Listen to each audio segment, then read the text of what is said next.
This is the reading of Chapter 7, Alice's Adventures in Wonderland, Part 4. As we're reading, boys and girls, I want you to be listening for what happens um, at a trial that Alice came upon, and why did Alice get angry at that trial, and what adjectives could we use to describe the Queen of Hearts? Remember, adjectives are words that describe a person, a place, or a thing. So follow along as I read, and you should download your PDF that has the questions into Notability, and you can answer them along the way, or you can answer them at the end. In this final chapter, Alice comes across even more odd things in Wonderland. As Alice wandered further into Wonderland, she found a door in a tree that led into a hallway. The hallway led into the beautiful garden that she had been in earlier.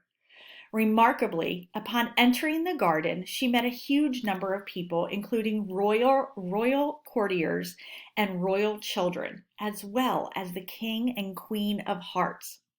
They were about to begin a game of croquet, and they invited Alice to play. This word courtiers, boys and girls, means people who attend a royal gathering. And a game of croquet is a yard game that you play. You try to hit a ball through that little hoop thingy there. The game itself proved to be nothing but chaos, partly because the croquet ground was all ridges and furrows.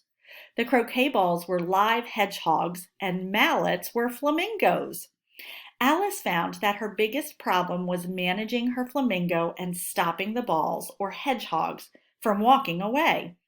In addition, the players all played at the same time without waiting for their turn.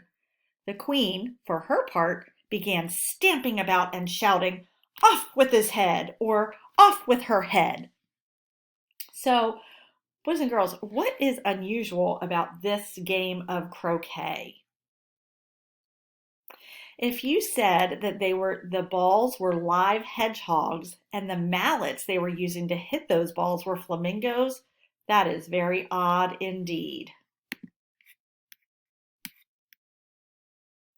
This odd conversation was stopped. Whoops, I think I skipped a page. Here we go. But lucky for Alice, she was removed from the game by none other than the Queen, who was eager for Alice to meet the mock turtle. On their way to meet the mock turtle, Alice was introduced to the Gryphon. What are a mock turtle and a Gryphon? Alice did not know either, nor did she ever get an answer that made sense. The best answer is that they are two more examples of the extraordinary inhabitants of Wonderland. Together, the mock turtle and the Gryphon told the Queen and Alice stories of their school days. They recalled the subjects they had studied in school, including reeling, writhing, and ambition, not to mention ancient and modern mystery. Alice was quite certain that she had not yet studied these subjects. This odd conversation was stopped by the news that an important trial had begun. Alice raced off with the Gryphon to discover that the Knave of Hearts was on trial for stealing some tarts. Just like the game of croquet, the trial itself was a confusing mess, so chaos. The witnesses were not at all helpful. Remember, witnesses are the people who saw something happen and are giving their testimony. Quite strangely, Alice herself was called as a witness. When the Queen said that the sentence should be announced before the jury had decided upon their verdict, Alice was ready to scream. In fact, she did. "Stuff and nonsense," said Alice loudly. "The idea of having the sentence first." "Hold your tongue," said the Queen, turning purple. "I won't," said Alice. "Off with her head," yelled the Queen. Why was Alice so ready to scream?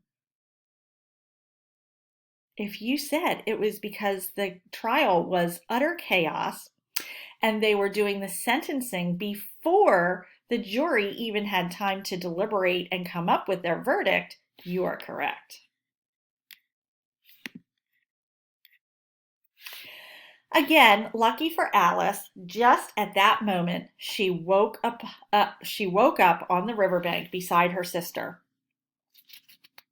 The sun was still shining, and it was indeed a beautiful day.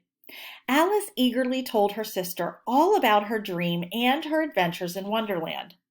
Alice's sister was quite entertained by the stories of Wonderland and the way in which Alice told them.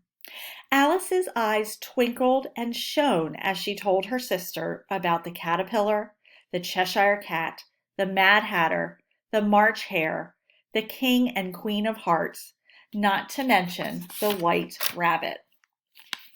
As Alice skipped away to enjoy some afternoon tea, her sister imagined this magical world full of curious creatures. Alice's sister hoped that Alice would always remember the day that she dreamed of Wonderland and continue to tell the stories. Boys and girls, you have 3 questions to answer and then submit those in your assignment on Schoology.